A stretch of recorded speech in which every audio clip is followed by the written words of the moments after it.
Welcome into Steelers Talk. I'm your host, Jack Sperry. We have a lot to talk about on today's program. First up, a big Aaron Rodgers injury updated provided by himself during his media availability earlier today. Then, should the Pittsburgh Steelers sign either Odell Beckham Jr. or Brandin Cooks? They are now both available via free agency. Then I have two really big concerns with the Steelers offense under Arthur Smith that I want to discuss later in today's show. But before we get into the content today, we are just 2 new subscribers away from passing Bears Now of Chat Sports here in our weekly sub battle here. Hopefully the Steelers will beat the Bears on the field this week in Chicago, and hopefully we can beat them off the field here by getting more new subscribers than our Bears channel here at Chat Sports. And as always, new viewers, we are counting on you guys. All the real ones that have already clicked that subscribe button can't help us out here. It's only the new people that haven't clicked that subscribe button yet that can get us over the top. So make sure you click that subscribe button if you haven't already for your daily dose of Steelers news and rumors content for free right here on Steelers Talk. All right, so now let's get to the latest Aaron Rodgers injury update here, where Aaron talked to the media today after practice, and he told reporters today that he is looking to practice tomorrow. After he did not practice today, he spent his time in the trainer room, doing a little bit of rehab. Of course, he just got diagnosed with a broken left wrist, and he is currently working through solutions to be able to play this Sunday versus the Chicago Bears. Now, Mike Tomlin said on Tomlin Tuesday yesterday that Friday would be the big day that determines whether or not Rodgers will be eligible to play on Sunday, but it sounds like Rodgers' timeline is a little bit faster than that, and it sure appears that Rodgers is going to play on Sunday with the way that things are kind of accelerating, with his hope that he's going to be able to practice tomorrow. It just seems to me like Rodgers is pretty determined to play on Sunday afternoon, and for better or worse, I think 8 will be out there as this team's starting quarterback. And, my thing and kind of like my take on this whole situation, I've been saying it all week, is that if Aaron Rodgers can't do everything that this offense, normally asks him to do, take snaps under center, do all that stuff, I don't think he should play. And this is what Aaron Rodgers had to say on playing with this wrist injury and how it could affect what he can do in terms of taking snaps from under center. He said, I would say it'd be more difficult to take a snap under center than to catch one in the gun. And there's been times in my career where we have adjusted and gone to some pistol sets if we need to still kind of use the spacing of the run distribution between the halfback and the quarterback, but the goal will be to take snaps from under center. So it sounds like the goal is to try out, taking snaps from under center, and that's going to be part of the readiness process this week to make sure that he's going to be able to go. But my concern with Rodgers playing through this, and frankly playing through the current finger injury that he's been dealing with since week 9 when he jammed that finger in pregame warmups taking a snap from Zach Frazier, is that he's played through injuries like this before on either his throwing hand or his non-throwing hand, and he hasn't played particularly well, including this season where after he jammed his finger in pregame back in week 9, he has turned into one of the worst starting quarterbacks in the National Football League over these last 3 games. There's no two ways about it. And before that, when he was fully healthy and he had, his fingers all in the right spot, he was, a top 10 in many key metrics, and he was above league average in pretty much everything that you look at in terms of being a starting quarterback. And now you add this fractured wrist to the equation. He's going to have to wear a brace, which is going to mess up the weight distribution that what he's used to on either side of his body. I just don't know how effective he's going to be if he's going to just tough this out and play through it. And, another time where he played through an injury on his throwing hand was back in 2022 when he broke his thumb in week 5 of that season and then continued to play on it. And then over the next 7 games, they lost 6 of their next 7. And, the Green Bay Packers were really in a tough spot, and Rodgers did not play well during this stretch. He really did not. Now, that season, he didn't have Devontae Adams, and, there were some injuries that, the Green Bay Packers were dealing with, and then Rodgers, after this stretch, actually got red hot, won a bunch of games in a row to put them in playoff contention, and then lost the season finale against the Detroit Lions, which was his final game as a Green Bay Packer, of course, held at Lambeau Field. And during that stretch where they lost 6 out of 7, the Packers only scored 19 points per game, and Rodgers did not play well. I mean, for Christ's sakes, he was playing on a broken thumb. Would you play well as a quarterback if you had to deal with that pain and all that different stuff during that period? Probably not. So all I want, guys, is I want a fully healthy Aaron Rodgers, especially when we get down the home stretch, when maybe we have to beat the Ravens in the season finale to even make the playoffs. If we make a playoff game, I don't want Rodgers to still have to be dealing with this kind of stuff.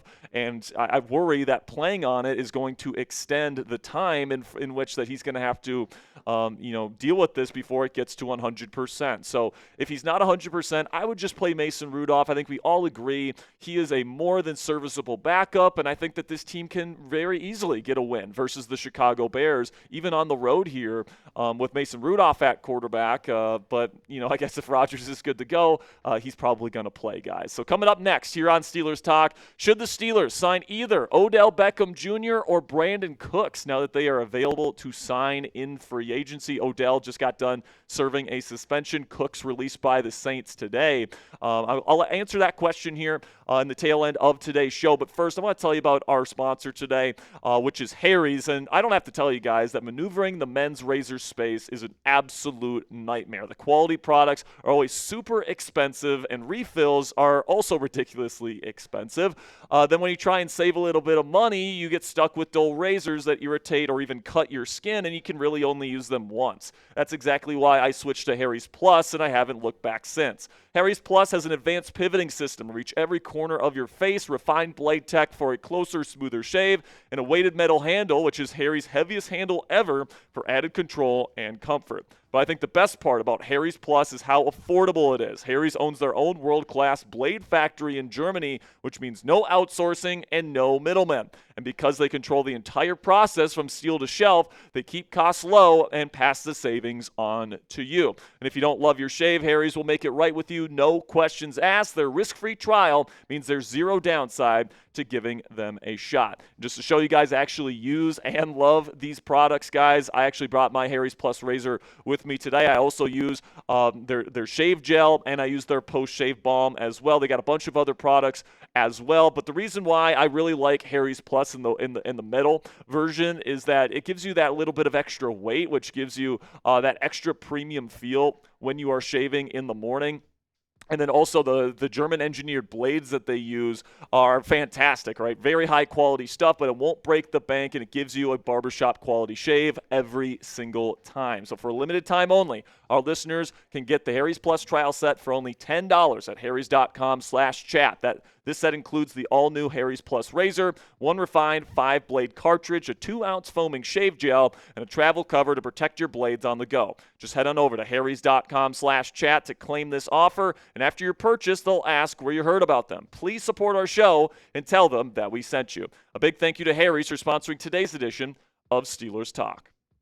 So just to get to the latest reporting here on Odell Beckham Jr. and Brandin Cooks, Tom Pelissero tweeted yesterday, 3-time Pro Bowl wide receiver Odell Beckham Jr. was officially reinstated by the commissioner today. He remains a free agent. He was caught with performance-enhancing drugs last year, so he had to serve a 6-game suspension, but now he is free to play with any team that he signs with. Then Ian Rappaport reported today the Saints wide receiver Brandin Cooks, who was a possible trade target before the deadline, has been released, sources say. The two sides agreed on this, and now he heads to waivers. Now, keep in mind here that Cooks hasn't actually hit waivers yet. There's a report that came out later that the Saints are actually going to wait until Friday to put him on waivers. So just keep that in mind for later in the week. If the Steelers end up bringing him in, it won't be till later in the week. But I wouldn't sign either of these guys, if I'm being completely honest with you guys. Now, I know, because the Steelers didn't add a receiver at the deadline, people are kind of desperate to add somebody, and, they're throwing out these names, OBJ, Brandin Cooks. But the first issue that I have with it is that it does take a while to get ramped up in this offense. The two examples that I would point to are Mike Williams and Marquez Valdes-Scantling. All right, Mike Williams took weeks to even get a basic knowledge of this offense, and MVS is still in that process on the practice squad right now. And the reason why it takes so long to get ramped up is because the Steelers call 2 plays in the huddle very, very frequently. And you got to know what the checks are. You got to know what Aaron Rodgers' checks are because he's got his own set of checks. So not only do you have to know the entire playbook where you can know what 2 different play calls mean for your role on any given snap, but also you got to know the very intricate, communication system that Rodgers brings to the table as well. So even if you add OBJ or even if you add Brandin Cooks, it might take weeks for them to get fully ramped up and incorporated into this offense to a level where you would trust them on the field. And then the second thing, guys, is I don't think either guy is really an upgrade from what the Steelers already have. I think that Roman Wilson and Calvin Austin III are actually bring, some talent and some ability to the table, but this offense doesn't really utilize them. We'll talk about that later in today's show in just a second here. But if I had to sign one, I would probably go with Brandin Cooks just because he is in football shape. He has been playing this year. OBJ has not and would really need to ramp up physically if he's going to play this year. But Brandin Cooks also would provide that short, kind of reliable hands type of possession type of wide receiver. He doesn't have the speed that he once had when he was one of the better, true speed threats on the outside back in his heyday. He's still got tough hands, can make some tough catches. He's a decent route runner. He's a pro's pro. So if you bring him in, you could theoretically use him as a check down option and as somebody on those third and shorts where you can trust him to make tough catches and move the sticks. But he's not really bringing a lot of juice at this point in his NFL career, which is why the Saints felt comfortable letting him go at this point in time. But like I said before, guys, I like what Roman Wilson and Calvin Austin III, kind of bring to the table in terms of their skill sets. They both have excellent speed, both ran in the 4.3s, both are actually running pretty darn good routes on film. It's just the type of routes that they're running I don't think are really conducive to what their skill sets are. With the kinds of speed that these guys have, they should be more deep threats and they should be getting the ball to them out in space. But really, the way that the Steelers offense and Arthur Smith's passing game is working right now is that there's a lot of outbreaking routes and there's a lot of stop routes, which don't really use the speed that not only Roman Wilson and Calvin Austin III bring to the table, but also DK Metcalf. I just think that this offense is not using these guys to the best of their abilities. And I think that they've got their priorities all out of whack. And this has been a problem with Arthur Smith all throughout his coaching career, is a big reason why Falcons fans were pissed at him his final season as the head coach there in Atlanta. And this year, you guys can take a look at what this offense and this passing game is prioritizing right now. Your number 2 running back, Kenny Gainwell, has the second most targets out of anybody on this offense. And then Jonnu Smith is getting 38 targets, which is the third most, and DK Metcalf is getting the most, but for a number 1 receiver, I'm not sure if 62 targets is necessarily as much as you would want. And then guys that have played really well this year and have been really efficient, like Pat Freiermuth and Jaylen Warren and Darnell Washington, they're further down the list when they really should be getting more opportunities, in my opinion. And you guys can see here on the yards per touch leaderboard for the Steelers receiving weapons this year, Roman Wilson currently is number 1 on the list with 9.8. He only has 17 targets. That's 8th on the team, and he's currently leading the team in yards per target. Maybe we want to get the ball to Roman Wilson a little bit more. Pat Freiermuth is right there next to him at 9.6. Maybe we'd want to target Pat Freiermuth more. He's way more effective as a receiving tight end than Jonnu Smith. By the way, Jonnu, 3rd in targets, but he's 8th in yards per target. He's actually 8th in total yardage. Roman Wilson on 12 catches this year has more yardage than Jonnu Smith, who has 12 more catches and 21 more targets than Roman Wilson this year. That's how inefficient Jonnu Smith has been. And then, Darnell Washington's had a pretty good number as well, and there's just no reason why Kenny Gainwell at 4.9 yards per touch this year in the receiving game should be getting more than Jaylen Warren, who is getting 7.8 yards per touch in the receiving game. Like, that just doesn't make a whole lot of sense to me, guys. And then when it comes to Calvin Austin III, just 6.5 yards per target this year. But I don't think they're utilizing his skill set. I think when you look at Calvin Austin III, he's somebody that is undersized, but he's got great speed and he can be a really great deep threat. He's got better hands than people give him credit for as well. And then he's got incredible run after catch ability. There's a reason why this guy is one of the premier punt return specialists in the game. It's because he's got great vision. He's got runaway speed, but this offense doesn't use him in that way. It's a lot of out routes and it's a lot of sails and it's a lot of stop routes and all this different shit when it should be drag flags, and it should be digs, and it should be deep crosses, and getting Calvin Austin III running away from people, because this guy can run high 4.3, maybe even low 4.2, or high 4.2, low 4.3, and only 6 of Austin's 22 catches this year were on in-breaking routes. All right, that is unacceptable to me.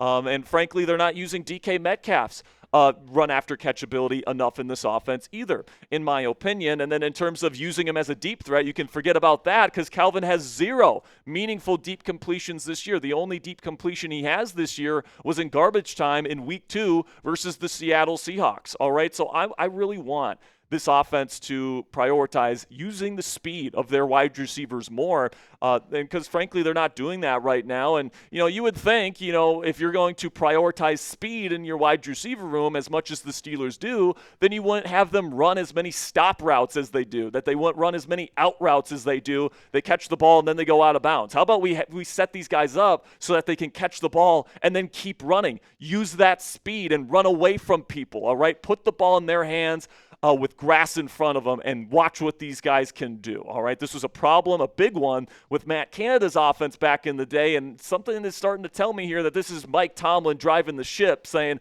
I don't want to throw the ball over the middle of the field, so we're just going to run a bunch of stop routes and a bunch of out routes, and that's going to be our offense. But if you completely ignore the middle of the field guys and you don't get these guys the ball in space, no defense is going to really respect the middle of the field. So you got to throw over there more. I know it's more risky to do that, but the best offenses in the league do it for a reason. It's because it works. So the Steelers need to really prioritize that. So for me, guys, the 5 guys that I would feature more in this offense, obviously Roman Wilson, okay, leads the team in yards per target. I mean, give him more targets than Pat Freiermuth. Same thing. All right, Jonnu Smith absolutely stinks. Why is he getting so many targets and so many snaps? Give Pat Freiermuth those snaps. Darnell Washington, he's starting to get an increased workload in terms of his snaps. He led the team last week among tight ends in snaps, so continue that, but keep getting him the football. Jaylen Warren, if you're going to throw it to the back in the backfield, put Jaylen Warren out there more often, especially on 3rd down. And then Calvin Austin III, I would want to use him more and get him the ball over the middle of the field more so that he can use his excellent run after the catch ability. And then the 2 guys that I would feature less, I mean, obviously, Jonnu Smith and Kenny Gainwell. Now, I think Gainwell's a perfectly fine number 2 running back and a good 3rd down back. All that's fine. But, these 2 guys, I mean, we're talking about the number 2 running back on the team, and then the should be number 3 tight end on the team getting 2nd and 3rd most targets in this offense. There's something just out of whack in terms of your priorities if that's the case, and you got to feature your best players in your offense if you are an offensive play caller. And frankly, if you're a quarterback, Aaron Rodgers needs to be aware of this as well and start really prioritizing getting the ball to his better players as opposed to getting the ball a crap ton to Kenny Gainwell and Jonnu Smith. Then another problem that I think that the Steelers offense has is that it is too predictable under Arthur Smith.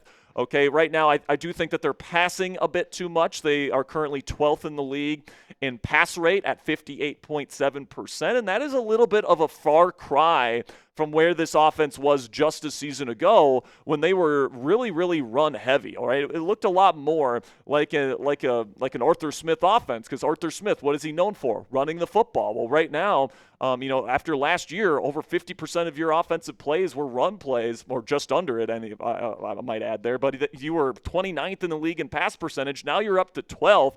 And I get it, man. Aaron Rodgers has a lot of control at the line of scrimmage. It's probably a little bit that Rodgers wants to throw more than he wants to hand it off. But, we really need to make it, a priority here to run the football, because it gets the ball in the hands of our best player, Jaylen Warren. All right, plain and simple. We got to find ways to get Jaylen Warren the rock more to make this offense more efficient. Then also, another thing that I'm kind of upset with Arthur Smith about is that we're in shotgun too much, all right? Over 68% of our passing plays are in shotgun right now. And when they're in shotgun, they're in shotgun 68% of the time. And then when they're in shotgun, they are passing the football 75% of the time. So that's a lot of predictability there, man. Where they're in shotgun, so there's a 3 out of 4 chance they're passing the ball. All right, that sends a message to the opposing defense and kind of shows your hand of what you're about to do.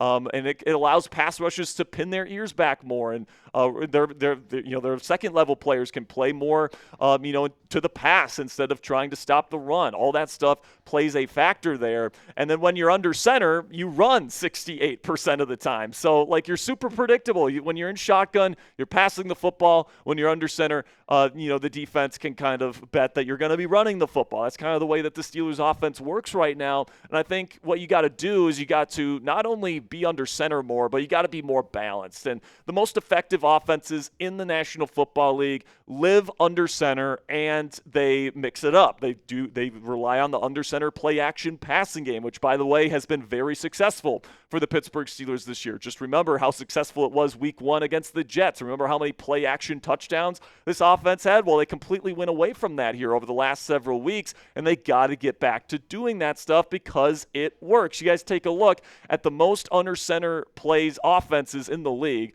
All right, these are the top 10 teams that run the most from under center. All right. Look familiar? Los Angeles Rams, maybe the best team in the league right now. Seattle Seahawks, the most explosive passing game in the league right now. San Francisco, they're making Mac Jones look like a legitimate starter. Detroit has been a heavy under center for years, and Jared Goff has been phenomenal playing in that system. Caleb Williams and the Chicago Bears have a top 10 offense right now, playing heavy under center. The Patriots with Drake May, Josh Allen, and the Buffalo Bills. Like, these are the best offenses in football, guys, and these are the best offensive play callers in football. So I think that the Pittsburgh Steelers, especially with the jumbo personnel looks and how this team wants to be a ground and pound run football team, especially because they got such a good running back in Jaylen Warren, you got to do a better job getting under center more often, because right now you're just 22nd in the league in under center plays this year. And I get it. Aaron Rodgers, his style is he likes to look at the defense and pick a defense apart from shotgun. I get that. But like, Aaron needs to understand that this offense plays better, and every offense plays better when you're under center. All right. And I think that Rodgers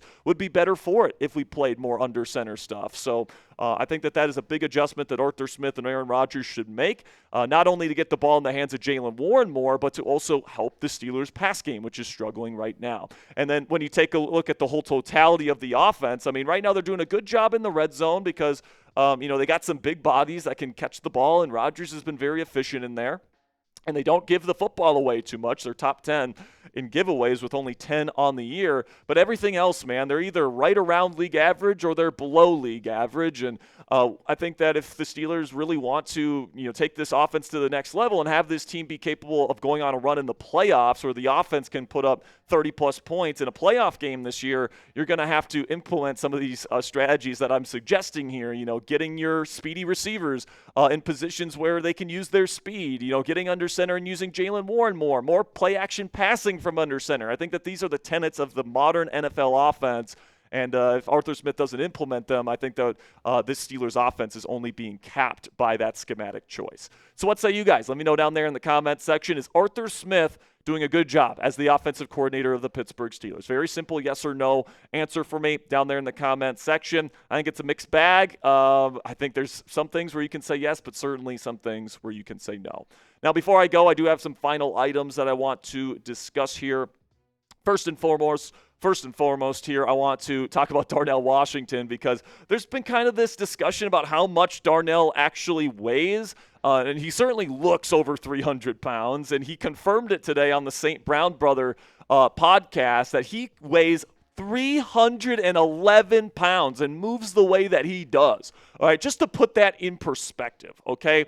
That is the same exact weight as left tackle Broderick Jones. So the people saying that Darnell could play tackle, theoretically, yes, he could play tackle. But with the way he runs, there's no way he should be playing tackle. He's also bigger than both of the Steelers' nose tackles, Keanu Benton and Daniel Ekuale. And then he's just 6 pounds lighter than the massive Y.A. Black. Okay, so just put that into perspective, how big of a human being Darnell Washington is. I mean, not only is he tall, but he's also just ginormous. And then he can run the way that he does and run with the football the way that he does. I mean, he is a huge X factor for the Steelers offense. And I'm really hoping Arthur Smith continues to feed him the football, because he's been terrific this year. But then some bad news here is that Corey Trice Jr. Is officially out for the season. His 21-day practice window officially closed today. He's been working his way back from knee and hamstring injuries, and unfortunately, he was never able to get on the field this year, so his 2025 campaign is over. And now, in Trice's 3 years here with the Pittsburgh Steelers, in 2 of them, he wasn't able to play a single down. And then even in his one, quote-unquote, somewhat healthy season, he dealt with injuries all throughout the year as well. So, unfortunately, this guy just cannot stay healthy, and it's looking like it's a possibility they might even cut him from the team heading into next year, just because you can't rely on him to stay healthy. And, as the old saying goes, the best ability is availability. And Corey Trice, you just can't trust him to give you that ability at this point in time.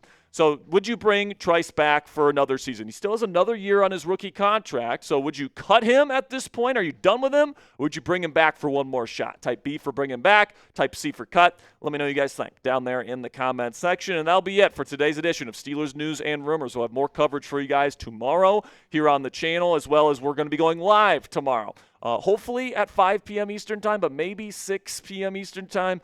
Just keep yourself posted on that. We'll make sure to get you guys some great Steelers content live tomorrow afternoon.